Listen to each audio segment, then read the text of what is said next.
Okay, hi, this is Tutoring Tim, your reading buddy. And in this video, I'm going to talk to you about something called don't sound it out.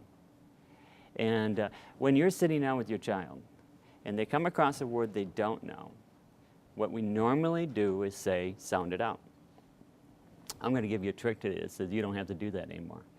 And it's a term I thought up myself. It's something I've used for years and been very successful with. It's called metacognitive language. Now, metacognitive means that I know what I'm thinking about. Well, think about it. What are you thinking about when you ask your child to sound it out?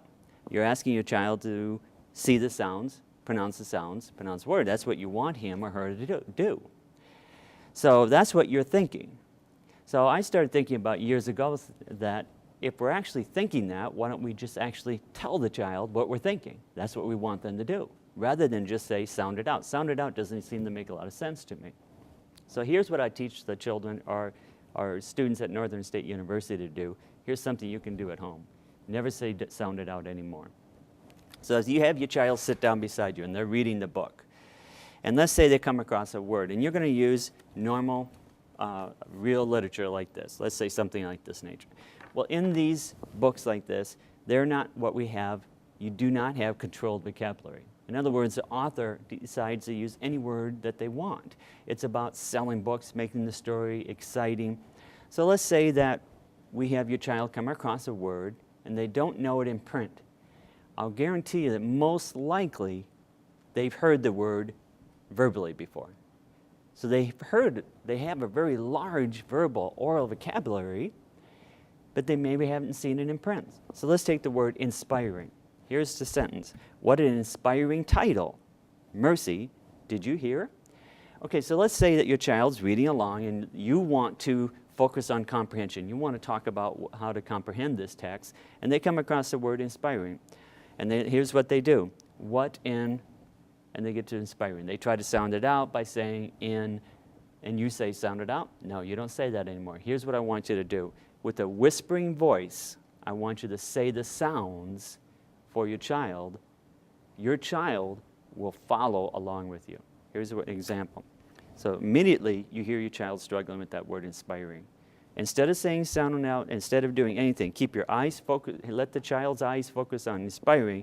Here's what you do. You just automatically jump in and say inspiring, inspiring. And the child reads it with you and moves on. Don't worry about telling your child to sound it out. And what you're doing with that is you're training your child's eye to see through a word.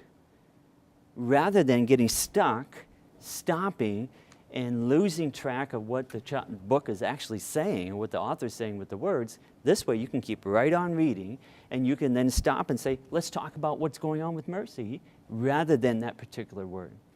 Now you say, well, what are they going to do when I'm not around? Well, they'll start modeling what you do. Trust me, I've been doing this for 25 years. It's worked wonderfully. Rather than frustrating your child and say, sound it out, you just automatically use my term, metacognitive language. Tell them what you're thinking. And here's how you do it. Inspiring. Now, they know the word inspiring. They've heard it before. So they're not going to say, whoa, I haven't heard that before. They just haven't seen it in print. Now, if you want to teach them how to, those certain sounds in inspiring, you do that at a separate time, but not when you're reading the book. That way, when you're sitting down with your child, you can enjoy the book rather than being frustrated with 1 or 2 or 3 words on a page that may just be a little bit larger or something larger than the child's vocabulary, written vocabulary. You can keep focused on the text, and you never have to tell your child what you're doing. I've never had to do that. They just automatically listen to me and follow with me as I use that metacognitive language. It's worked wonderfully. Great tool for you to use at home.